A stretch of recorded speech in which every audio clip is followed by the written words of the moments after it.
Sir जय Hind. Colonel जे सोडी sir, जय हिंद। बहुत बहुत शुक्रिया समय देने के लिए। Thank you sir. जय हिंद राजेश जी, ये मेरा सौभाग्य कि मैं आपके चैनल पर हूं।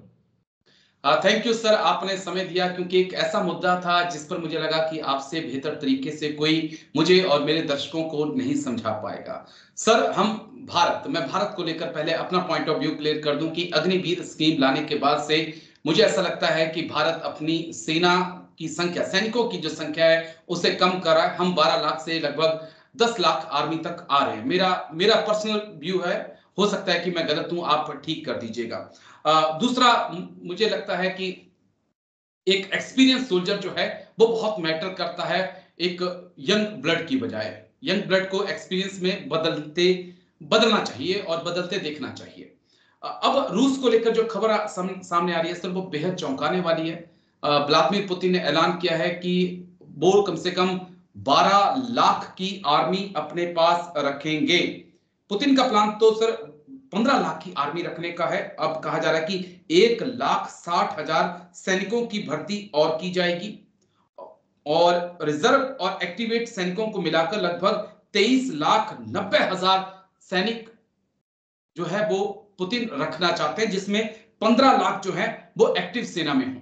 और हम अपने सैनिकों की तादाद कम कर रहे हैं, हम एज ग्रुप को भी कम कर रहे हैं, हम 4 साल की सर्विस दे रहे हैं। उस लिहाज से मैं चीजों को समझना चाहता हूं सर, पहले रूस को देखकर कि क्या वाकई में रूस को ऐसी क्या जरूरत पड़ गई सर इतने सैनिकों की सर। राजेश जी, इसी साल 15 जनवरी को ग्रांट स्नैप्स, जो कि यूनाइटेड किंगडम के डिफेंस सेक्रेटरी थे, उन्होंने बयान दिया था कि आने वाले 5 साल में नए युद्ध के मोर्चे खुलेंगे और इनके पीछे 4 ही देश जिम्मेवार होंगे: रूस, चीन, उत्तर कोरिया और ईरान। और जिस तरह से रूस को इस रूस यूक्रेन युद्ध में बहुत भारी सफलता मिली है, क्योंकि आज की तारीख में रूस ने यूक्रेन की 18.2% पे पूरा जमीन पे कब्जा किया हुआ है। 7% 2014 में जब क्रीमिया पे कब्जा किया था और 11.2% अब जो 2022 का युद्ध शुरू हुआ। यानी कि 18.2% यूक्रेन की धरती पे आज पूरी तरह से रूस का कंट्रोल है। हालांकि डोनाल्ड ट्रंप कई बार कह चुके हैं कि सीज फायर करो, लेकिन रूस सीज फायर करने के लिए तैयार नहीं है, क्योंकि रूस को पता है कि उसकी जीत अब दिन प्रतिदिन बढ़ती जा रही है। अब ये जो हौसला अफजाई हुआ है रूस का, तो रूस के जो सैनिक लक्ष्य हैं वो अब यूक्रेन तक सीमित नहीं है।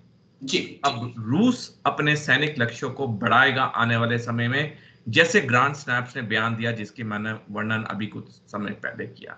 तो पहली बात, जो ये 1,60,000 की नई भर्ती रूस की सेना में हो रही है, यह हमें एक उस नजरिए से देखनी चाहिए कि रूस के सैनिक लक्ष्य आने वाले समय में और स्पष्ट होंगे कि क्या क्या उसके नए सैनिक लक्ष्य हैं। यूक्रेन पर तो उसको जीत मिली गई है।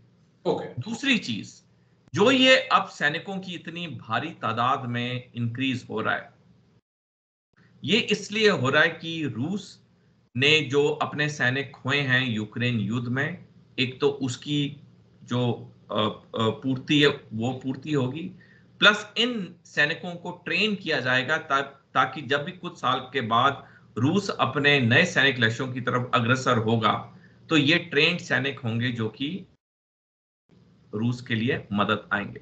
अब आपने भारत से कंपेयर किया, देखिए भारत की सेना की तादाद तो ऑलरेडी कम हो चुकी है, हो नहीं रही है, कम हो चुकी है, क्योंकि 2019 में हमारी आखिरी भर्ती हुई थी जो कि 15 साल सर्विस वाली स्कीम में थी, जी, और उसके 3 साल तक 2022 तक हमारी कोई भर्ती नहीं हुई, और जनवरी 2023 से हमारी अग्निपथ स्कीम के नीचे भर्ती शुरू हुई।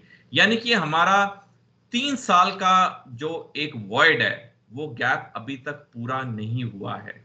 और आपने सही कहा, लगभग हमारे 2 लाख सैनिक ऑथराइज स्ट्रेंथ से कम है।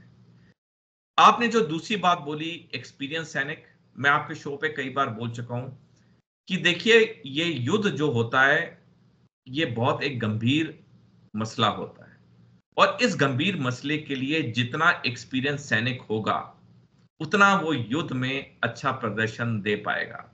अगर आप और मैं अपना सैनिक सर्विस का काल को देखें, जब हम सैनिक बने पहले 1-2 साल में हमारा कोई एक्सपीरियंस नहीं था, हमें कई चीजें नहीं पता थी, लेकिन जब हम अपने आप को 1 साल की सर्विस वाले और अपने आप को 10 साल की सर्विस वाले कंपेयर करते हैं, हम अपने में एक फर्क देखते हैं कि कैसे हमारे में बहुत बड़ा बदलाव आया।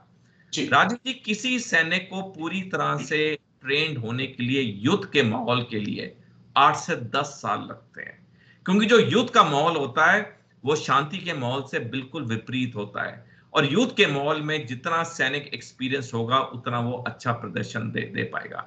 लेकिन साथ साथ मैं ये भी कहना चाहूंगा कि ऑलरेडी सोच विचार चल रहा है भारत सरकार में, भारतीय सेना में, बल्कि पिछले साल 23 मई को डिपार्टमेंट ऑफ ये हमारा जो IDS है, उन्होंने तीनों सर्विसेज से ये पॉइंट्स मांगे थे कैसे अग्निपथ स्कीम को इम्प्रूव किया जा सकता है। कुछ समय पहले जनरल द्विवेदी जो कि भारतीय सेना के थल सेना अध्यक्ष हैं, उन्होंने कहा कि दिसंबर 26 के बाद हम अग्निपथ स्कीम में कुछ चेंजेस लेके आएंगे, तो ऑलरेडी कार्रवाई चल रही है इस पे। ठीक है, एक दो पॉइंट मेरे और हैं जो मैं आपसे समझना चाहूंगा, क्योंकि army chief general Upendra Dwivedi sir ने यह कहा था कि अब 2 फ्रंट वॉर रियलिटी है। अगर आपने 2 फ्रंट वॉर की तरफ जाना है और सैनिकों की तादाद अगर आप कम करते हैं तो ये एक चिंताजनक पहलू नहीं होगा सर, क्योंकि दुनिया के तमाम देश ये मान रहे हैं कि मैन बिहाइंड द मशीन बहुत जरूरी है। आप तकनीक से जंग नहीं लड़ सकते हैं, तकनीक बहुत अच्छी है, इस्तेमाल हो सकती है, लेकिन अगर आपने जमीन पर कब्जा करना है तो उसके लिए फुट ऑन ग्राउंड आपको चाहिए होंगे, और उसके लिए एक्सपीरियंस भी मैटर करेगा। राजीव जी, पिछले महीने 17 मार्च को जनरल उपेंद्र द्विवेदी ने बयान दिया कि 2 फ्रंट वॉर अब पॉसिबिलिटी नहीं है, अब रियलिटी है, यानी वो वास्तविकता है अब 2 फ्रंट वॉर। और 2 फ्रंट वॉर के लिए हमारा जो 2 फ्रंट वॉर होगा वो चीन पाकिस्तान के कंबाइन के साथ होगा। चीन भारत से 30 साल या 3 दशक आगे सैनिक तैयारी में, अगर पाकिस्तानी सेना का भी उसमें हिस्सा जोड़ा जाए, पाकिस्तानी सेना भी एक व्यावसायिक सेना है, तो ये पलड़ा चीन पाकिस्तान की तरफ और भारी हो जाता है। अब चीन तकनीक में तो भारत से बहुत आगे, हम सारे जानते हैं जी, लेकिन उसको ऑफसेट करने के लिए हमारे जो सैनिक हैं, क्योंकि भारतीय सेना के सैनिक दुनिया के सबसे बेहतरीन सैनिक माने जाते हैं, तो हमारे पास ये जो ऑफसेट करने के लिए एक बहुत अच्छा चीज थी वो थी हमारे सैनिक। वो एक्सपीरियंस थे और वो उसको ऑफसेट कर सकते थे ग्रेट हद तक, ग्रेट लिमिट तक। लेकिन अब क्योंकि सर्विस में कंडीशन में चेंज आ गई है, तो जैसे मैंने पहले कहा कि डेफिनेटली जो हमारी सरकार है, हमारे सर्विस हेडक्वार्टर्स हैं, वो इस पे विचार विमर्श कर रहे हैं। लेकिन देखिए, मैं आपकी बात से बिल्कुल सहमत हूं कि जब युद्ध के बादल मंडराने लगे तो हमें सैनिक की तादाद कम नहीं करनी चाहिए।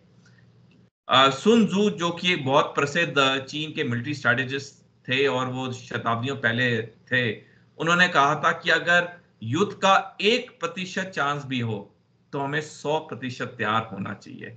और आप जिस तरह से थल सेना अध्यक्ष ने कहा कि ये रियलिटी है, तो वो ये 2 फ्रंट वॉर ज्यादा दूर नहीं है। मेरे आंकलन से, जो मैं कई बार आपके शो पे कह चुका हूं, मेरे अपने व्यक्तिगत आंकलन से 2035 में चीन पाकिस्तान भारत पर 2 फ्रंट वॉर करेंगे।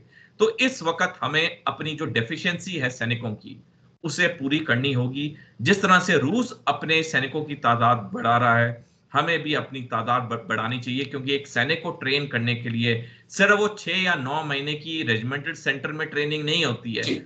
उसकी ट्रेनिंग, असली जो ट्रेनिंग होती है, वो पलटन में आके होती है, बटालियन में होती है, रेजिमेंट में होती है, क्योंकि उसने रेजिमेंट में युद्ध लड़ना है, उसने सेंटर में युद्ध नहीं लड़ना है। तो ये बहुत जरूरी है कि ये जो हमारी डेफिशिएंसी है सैनिकों की, इसे वॉर फुटिंग पे पूरा किया जाए।